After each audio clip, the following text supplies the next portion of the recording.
7 வகையான மிகப்பெரிய பலனை கொண்டிருக்கக்கூடியது அந்த இளநீர். முதலாவது, அதிக சத்துக்கள், கார்போஹைட்ரேட் சம்பந்தப்பட்ட, விட்டமின்கள் சம்பந்தப்பட்ட சத்தை கொண்டிருப்பது இளநீர்.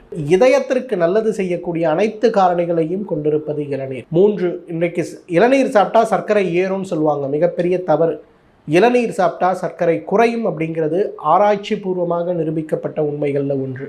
நேரடியாக இல்லை என்றாலும் மறைமுகமாக இன்றைக்கு உடலுக்கு தேவையான எலக்ட்ரோலைட்ஸ்ன்னு சொல்லக்கூடிய சோடியம், பொட்டாசியம் சம்பந்தப்பட்ட சத்துக்களை நேரடியாகவே உடலுக்கு கொடுக்கக்கூடியது. கோடை காலத்திலும் அதிகமான உடற்பயிற்சி செய்யும் போது உடலில் ஏற்படுகின்ற நீர் இழப்பை தடுக்கக்கூடிய அழகான ஒரு மருந்தாக இளநீரை நாம் சொல்லலாம். குழந்தைகள் முதல் பெரியவர்கள் வரை நோய் எதிர்ப்பு சக்தியை தூண்டக்கூடிய, குறிப்பாக இந்த கோவிட் பெருந்தொற்றுக்கு பிறகு எதிர்ப்பு சக்தியை தூண்டக்கூடிய மிகப்பெரிய அருமருந்துகளில் ஒன்றாக இந்த இளநீர் இருக்கிறத பார்க்க முடியும்.